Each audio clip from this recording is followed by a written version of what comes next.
Coach, first game just a couple days away now against Belmont Abbey, opening up this season after a wild offseason. Can you give us an idea what this offseason has been like, especially the last few weeks? Pretty chaotic. I mean, we're trying to, you try to make things as easy going as possible, but, I think dealing this year with more fly by the seat of your pants kind of situations is it's been kind of crazy, and it kind of wears on you a little bit. Just every, as basketball coaches and the staff and a program, you get used to having some consistency, and this is what time we practice and lift and stuff like that. And we haven't been able to do that as much this year, depending on canceled games, canceled scrimmages, things like that. So just trying to take it day by day and just try to get better and control what you can control, and that's what we keep trying to harp with the guys.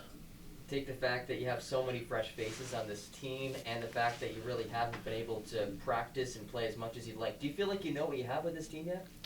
No, I don't think really many people know what they have. And, well, usually you say that in October, but I guess December. But, I mean, we have a lot of new faces. We have a good small number of returners, but some good returners. So, you think you know what you have and you feel good about what you have, but you don't really know until you see the product on the floor. And typically by now we've played, 2 or 3 scrimmages or exhibitions. Usually by now we've played 4 or 5 games, so then from there, okay, what do we need to adjust? What are we not doing well as a staff, as a team? What do we need to, change offensively, defensively?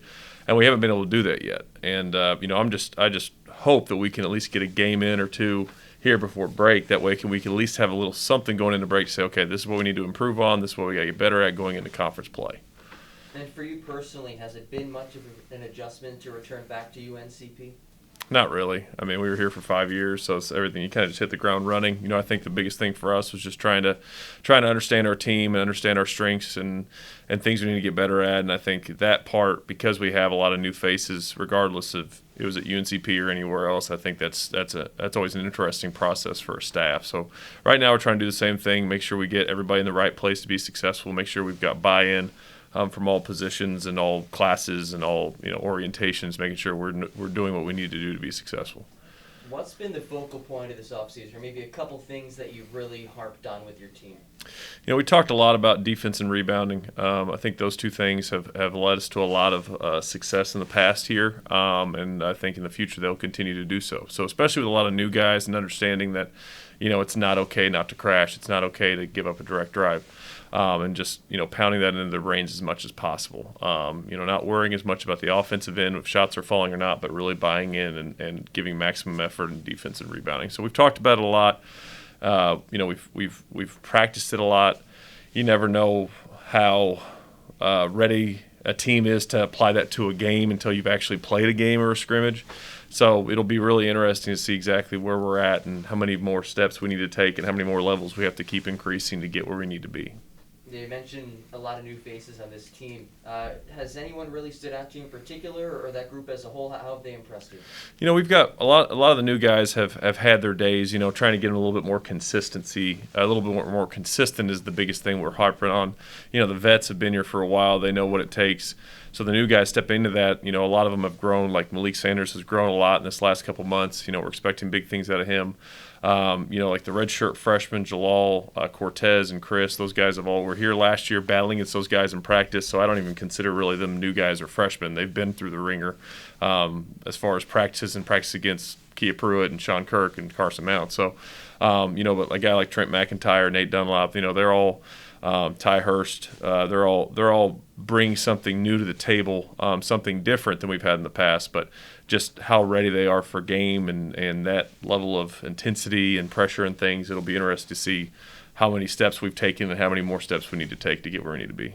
You open up the season against Belmont Abbey, who made the NCAA tournament last year. How do you feel like a challenging opening matchup like this could prepare your team for this upcoming campaign? Yeah, Belmont's good. I mean, watching them on film, they were the best rebounding team in the Conference Carolinas last year. They have really good. They have a lot of good pieces coming back from last year's team. We knew that it's not going to probably help us to play a lesser team. We kind of want to get thrown to the fire and kind of see what happens. And I think Belmont can provide that. They're a very well-coached team. They're great in transition offense. They really push the ball, and they do a great job crashing. So it'll be a great test for our defense. It'll be a great test for our rebounding. And that's kind of what we wanted early here, to see where we're at and be able to take that and learn from it. what are you hoping to see from your team over these early season games before you jump into conference play? Just really just maximum effort, and then the want to do what we're asking of them. I know it's not perfect. There's no chance. I don't think any team in the country is perfect at this point in the year. But a lot of these games, especially this year, with them really not counting towards future, whatever the future holds, really they're just ways for us to get better. Win or lose, you come in the game, you try to execute the game plan. If it works, if it doesn't work, and afterwards trying to getting that film, breaking it down, showing them what we can do better at. That's what it's all about right now. So really we're just asking them to do the things we've been harping on as hard as they can. They're going to make mistakes, but if they're going to make a mistake, it needs to be going 100%. And opening game of the season, are you really able to scout what the other team can bring to the table, or are you mostly focused on what your guys are going to go out there and do? A little of both. I mean, we've really been focused on us a lot coming into this week. I think yesterday was the first day we kind of introduced some of what Belmont did. You kind of really harp on what no one's played really an exhibition game or scrimmage yet. For either team. So neither team really knows exactly what's going on half the time. But we've started taking personnel pieces and personnel strengths from last year, where they have a great point guard and Sean Hollerman, and they have a really good big guy coming back and a shooter. I mean, they got some really good pieces. So trying to harp on personnel and what their strengths and weaknesses are, and then schematically what they're basically a general overall sense of what they did last year. And you kind of expect them to do that this year, but you just never know. Sometimes it's flying by the seat of your pants in the middle of the game, which is part of preseason. Coach, thanks for your time. Best of luck Wednesday. Thank you.